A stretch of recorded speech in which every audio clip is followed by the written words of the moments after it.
Hello everyone. Today we are going to discuss about the most frequently questions asked in ICC 10th standard board exams for history. Students आप लोग के दिमाग में बहुत सारा doubt होगा सर कहाँ से आएगा कौन सा क्वेश्चन आएगा कैसे आएगा कौन से पैटर्न में आएगा। देखो स्टूडेंट 80 मार्क्स का हिस्ट्री पेपर आईसीसी में स्कोर करना बहुत ईजी है। आज कुछ हम फ्रीक्वेंटली आस्क्ड क्वेश्चंस के बारे में डिस्कस करेंगे जो 101% आप लोग को बोर्ड्स में आता ही है। इसके अलावा बाहर का कोई आएगा नहीं या आएगा ये तो मैं नहीं बता सकता हूँ, बट इतना मैं गारंटी देता हूँ 95% क्वेश्चन यही कॉन्सेप्ट से पूछे जैसे कि आपके स्ट्रक्चर्ड क्वेश्चन है, जैसे कि आपके शॉर्ट क्वेश्चन है, ये सारा चीज़ इसी से पूछा जाएगा। सो हम चैप्टर वाइज एक कंसेप्ट हम देखते हैं कौन कौन से कंसेप्ट पूछे जाते हैं एग्जाम्स में। लास्ट 5 ईयर्स के पेपर्स में कौन कौन से कॉन्सेप्ट ज़्यादातर पूछे गए हैं ये हम डिस्कस करेंगे। डोंट वरी, बहुत आराम से आप पढ़ाई कर सकते हो। हिस्ट्री में 80 में से आराम से आप 75 अबाउ स्कोर कर सकते हो, लेकिन स्कोर करने का एक तरीका है, कहाँ से पढ़ना है, कौन से पढ़ना है, और जो आज मैं डिस्कस कर रहा हूँ क्वेश्चंस वो पहले आपको करके जाना।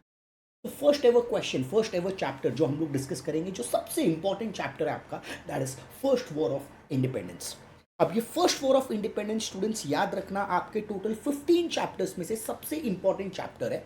इसमें से आपको एमसीक्यूज पूछे जाएंगे, शॉर्ट आंसर्स पूछे जाएंगे, एंड 10 मार्क्स के जो स्ट्रक्चर्ड क्वेश्चंस आते हैं ना, जिसको हम लॉन्ग आंसर बोलते हैं, वो 101% एक क्वेश्चन ये चैप्टर में से आएगा। अच्छा, हम डिस्कस करते हैं ये चैप्टर में से कौन से क्वेश्चंस आते हैं। सबसे पहला ये लोग क्वेश्चन जो पूछे जाएंगे that is doctrine of lapse. Lord Dalhousie ने, अगर याद रहेगा, डॉक्ट्रिन ऑफ लैप्स इंट्रोड्यूस किया था इंडिया में, राइट। सेकेंड क्वेश्चन जो पूछा जा सकता है सब्सिडरी अलायंस से। थर्ड क्वेश्चन लॉन्ग आंसर के रूप में पूछा जाएगा दैट इज इमीडिएट कॉस्ट। क्या हुआ था, ऐसा क्या प्रॉब्लम हुआ था due to which first war of independence 1857 में स्टार्ट हुआ। एंड नेक्स्ट जो क्वेश्चन पूछा जा सकता है दैट इज कॉन्सिक्वेंसेस, जिसमें आप एंड ऑफ कंपनी रूल के बारे में पढ़ोगे, चेंज इन आर्मी के बारे में पढ़ोगे। ये लास्ट ईयर तक ओमिटेड था स्टूडेंट्स, बट ये सारे इन्होंने इंक्लूड किया एंड ये साल मुझे ऐसा लगता है ये क्वेश्चन पूछे जा सकते हैं। That is consequences, that is end of company rule. And last एक शॉर्ट आंसर में पूछा जा सकता है 2 मार्क्स के लिए, that is general enlistment act. तो याद रखना स्टूडेंट्स, यही कंसेप्ट्स में से पूछा जाएगा फर्स्ट वॉर ऑफ इंडिपेंडेंस में। लेकिन एक बात याद रखना, लॉन्ग आंसर कंपलसरी ये चैप्टर्स में से आएगा, बिकॉज सबसे ज्यादा वेटेज यही चैप्टर का है, that is first war of independence. So students please ये चैप्टर को ऑप्शन में मत छोड़ने का गलती करना, ये चैप्टर हमको करके ही जाना है, कुछ भी करके। एंड एक और चीज मैं आपको बताता हूँ, 101% ये चैप्टर में से 101% ये ही कंसेप्ट में से क्वेश्चन पूछे जाएंगे, तो ये कंसेप्ट अच्छे से करके जाना। Let's discuss second chapter. Second chapter हालांकि आपको पता है that is growth of nationalism.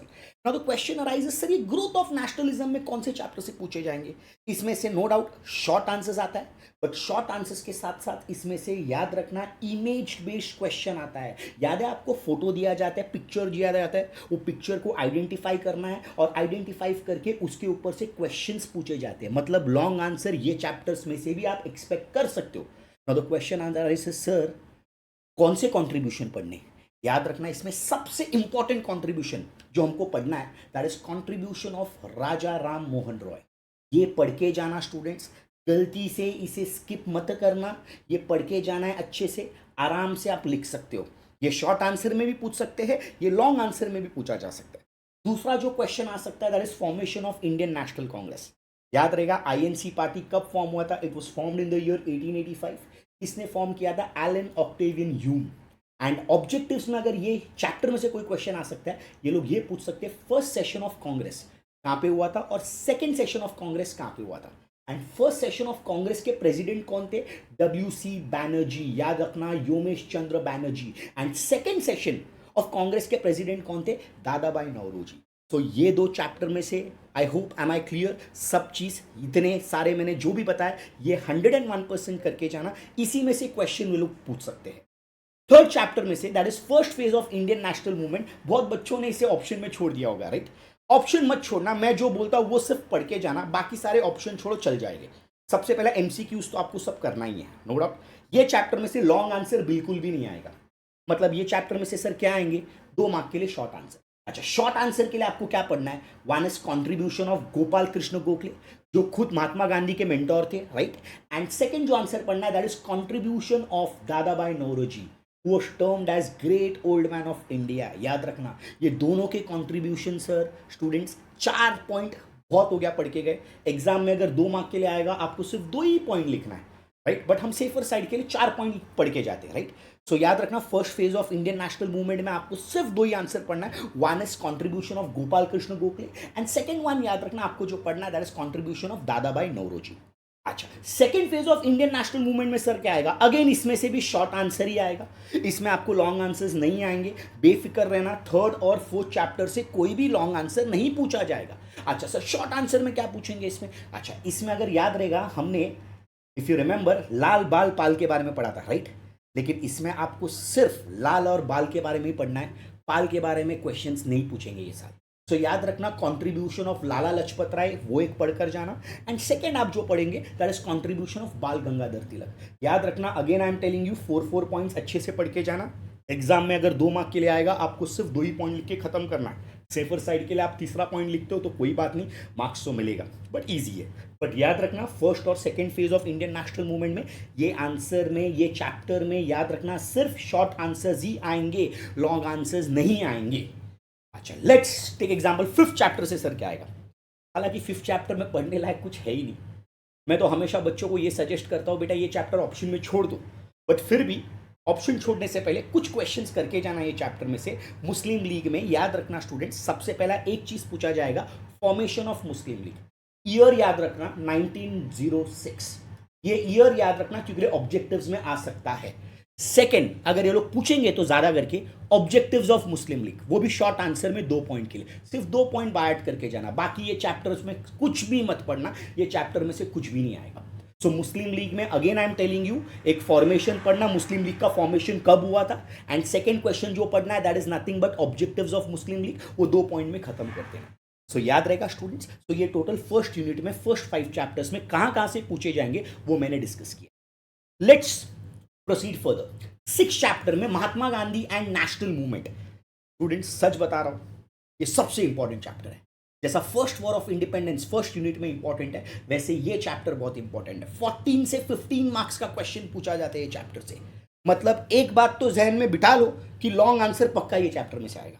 अच्छा now the question arises sir long answer में क्या क्या पूछ सकते हैं? सबसे पहले ये लोग पूछेंगे नॉन कोऑपरेशन मूवमेंट के बारे में, या तो नॉन कोऑपरेशन मूवमेंट के बारे में पूछेंगे या तो सिविल डिसओबीडियंस मूवमेंट के बारे में पूछेंगे। दोनों का ईयर याद रखना students, non cooperation movement started in the year 1920 ended in the year 1922। Civil disobedience movement started in the year 1930 ended in the year 1934। अभी नॉन कोऑपरेशन मूवमेंट के अंदर ये लोग कंसेप्ट्स पूछेंगे, क्यों स्टार्ट हुआ नॉन कोऑपरेशन मूवमेंट, उसका reason सबसे पहला ये लोग राउलेट एक्ट पूछ सकते हैं जो सर सिडनी राउलेट ने इंट्रोड्यूस किया था। Without any proof without any evidence कोई भी इंडिविजुअल को हम पकड़ के जेल में डालेंगे, प्रिजन में डालेंगे, right. Second Jallianwala Bagh massacre, ये सबसे इंपॉर्टेंट है। ये दोनों का डेट्स याद रखना स्टूडेंट्स, ट्रस्ट मी अगर डेट्स आता है तो लिखकर उसको अंडरलाइन करो, अगर डेट्स नहीं आता है तो मत लिखना, गलत डेट लिख के अंडरलाइन मत करना, अपने पैर पे कुल्हाड़ी मार रहे हो। बट अगर डेट्स आता है तो मैं आपको बोलूंगा 101% डेट्स लिख के उसे अंडरलाइन करना, बिकॉज अंडरलाइन करोगे तो आप बता रहे हो करेक्टर को कि हमने पूरा कंसेप्ट ढंग से लिखा है, तो हमको पूरा मार्क्स मिलना चाहिए। अच्छा अगर नॉन कोऑपरेशन मूवमेंट नहीं पूछा तो क्या पूछेंगे सर? नॉन कोऑपरेशन मूवमेंट अगर नहीं पूछा तो दूसरा जो पूछ सकते हैं that is nothing but Gandhi Irwin pact, जो civil disobedience movement. Civil disobedience movement started in the year 1930। उसमें आपको कंसेप्ट पूछेंगे डांडी मार्च के बारे में, डांडी मार्च के अलावा गांधी इरविन पैक्ट। याद रहेगा सिविल डिसओबीडियंस मूवमेंट स्टार्ट होने से पहले गांधी जी ने 11 पॉइंट्स अल्टीमेटम भेजा था, राइट। वो माने नहीं, राइट, लॉर्ड इरविन ने। अगर नहीं माने तो याद रखना गांधी जी ने सिविल डिसओबीडियंस मूवमेंट स्टार्ट किया था। और याद रहेगा तो आपको ये भी मालूम रहेगा साबरमती आश्रम से लेकर डांडी तक चल के गए थे, उसके बारे में आपको पूरा डिटेलिंग देना है, एंड गांधी इरविन पैक्ट के बारे में आपको बताना है। एंड गांधी इरविन पैक्ट के बाद Gandhi ji second round table conference गए थे, राउंड टेबल कॉन्फ्रेंस के बाद वापस आए थे, उसके बाद एक और मूवमेंट स्टार्ट किए थे जो चैप्टर नंबर 7 में है, that is quit India movement. तो एक बात याद रखना, या तो नॉन कोऑपरेशन मूवमेंट के बारे में पूछेंगे या तो सिविल डिसओबीडियंस मूवमेंट के बारे में पूछेंगे। अगर ये नहीं पूछा, अगर समझो आईसीएससी पेपर पैटर्न बनाने वाले जो पेपर बनाते हैं उन्होंने अगर सोच ही लिया कि थोड़ा डिफिकल्ट पेपर सेट करेंगे, तो शायद तुमको क्विट इंडिया मूवमेंट के बारे में पूछ। अच्छा, क्विट इंडिया मूवमेंट में आपको एक आंसर इंपॉर्टेंट पढ़ना है, that is Cripps mission plan, और उसका फेलियर क्यों था ये सबसे पहले पढ़ के जाना।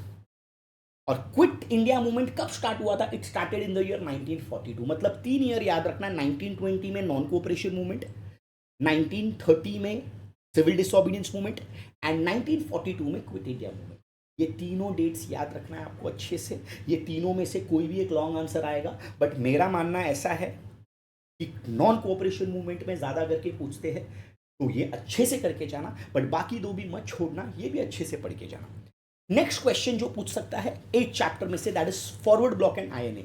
याद रखना स्टूडेंट्स, ये बहुत छोटा चैप्टर है, इसमें एमसीक्यू बेस्ड क्वेश्चंस आता है। अगर एमसीक्यू बेस्ड क्वेश्चंस नहीं तो शॉर्ट आंसर्स पूछते। Now the question arises, sir short answers में क्या पूछते, जरा वो तो बताओ।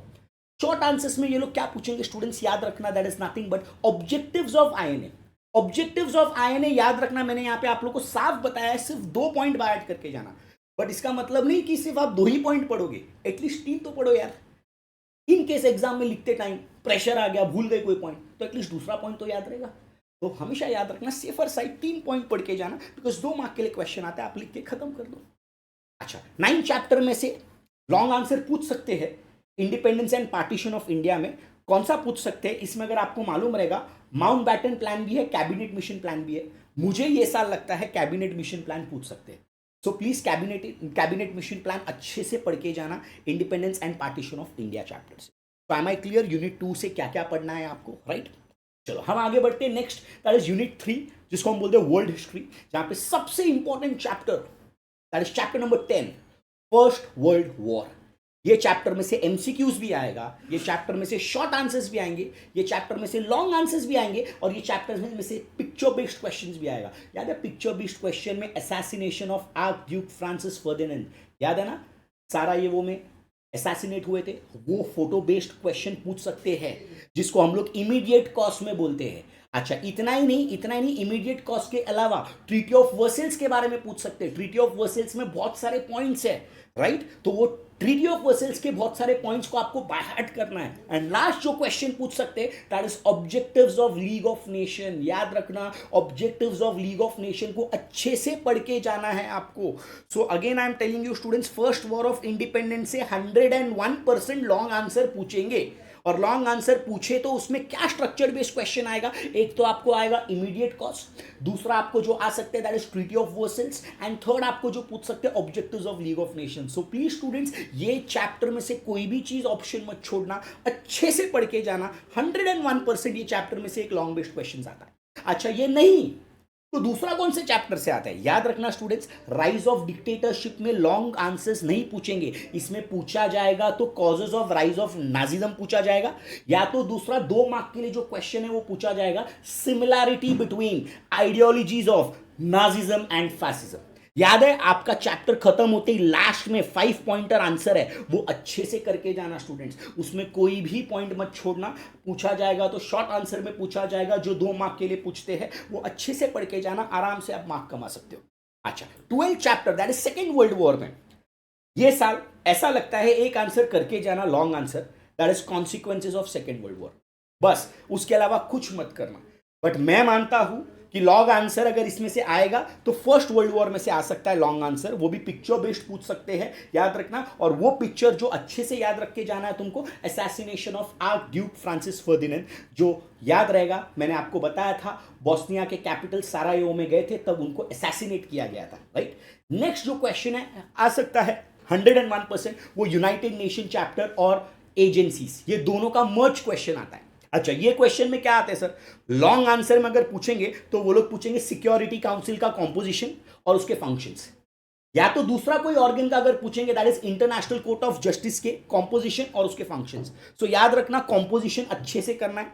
सिक्योरिटी काउंसिल में टोटल मेंबर्स कितना है मैंने आपको बताया था, टोटल मेंबर्स 15 है। 15 में से 5 परमानेंट मेंबर्स है, 10 नॉन परमानेंट मेंबर्स है। 5 परमानेंट मेंबर्स को बाय हार्ट रखने के लिए मैंने कोडिंग भी दिया था, फ्यूजर, F for France, U for USA, C for China, E for England, R for Russia, याद रहेगा पक्का। एंड उसके फंक्शंस करना है। एंड इतना ही नहीं, 5 परमानेंट मेंबर्स को एक स्पेशल पावर है, इफ यू रिमेंबर मैंने बताया था veto power, any time they can cancel there decision, जिसको हम बोलते हैं नेगेटिव वोटिंग। इसके अलावा आपको पढ़ना है फंक्शंस के बारे में। याद रखना, फंक्शंस अच्छे से करना, कोई भी 4 फंक्शन याद करके जाना, एग्जाम में आपको 3 ही लिखना है। अच्छा, दूसरा कोई क्वेश्चन पूछा जाएगा तो इंटरनेशनल कोर्ट ऑफ जस्टिस, जिसमें टोटल इफ यू रिमेंबर 15 जजेस है, 15 जजेस के बारे में याद रखना है, 15 जजेस फ्रॉम 15 डिफरेंट कंट्रीज, और उसके फंक्शंस याद रखना।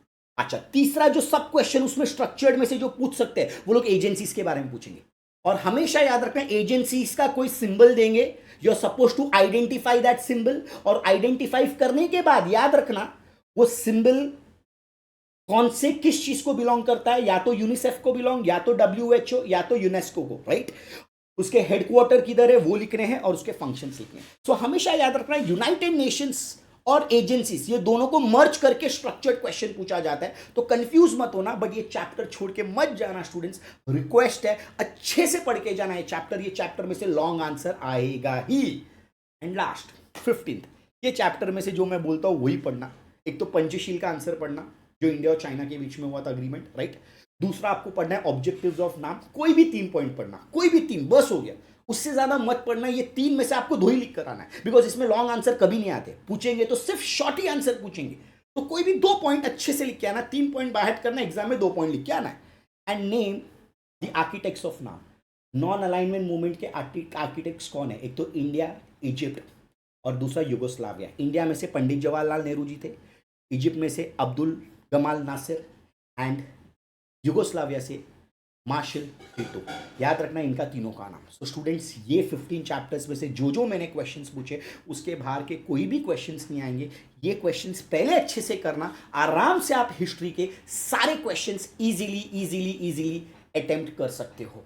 एंड याद रखना स्टूडेंट्स, अगर ऐसे ही आपको सिविक्स के लिए कुछ क्वेश्चन चाहिए, मैं यूट्यूब में सिविक्स के भी इंपॉर्टेंट कंसेप्ट्स याद रखने के लिए क्वेश्चंस भेजने वाला हूं। अगर आपको चाहिए तो कमेंट बॉक्स में मेरे को सिर्फ यस लिख दीजिए कि हाँ sir, we wanted for civics as well. And if you have any kind of doubts during your exams, I have given my number 9619452854। आप लोग बिंदास मुझे कॉल कर सकते हो। Thank you so much students, thank you.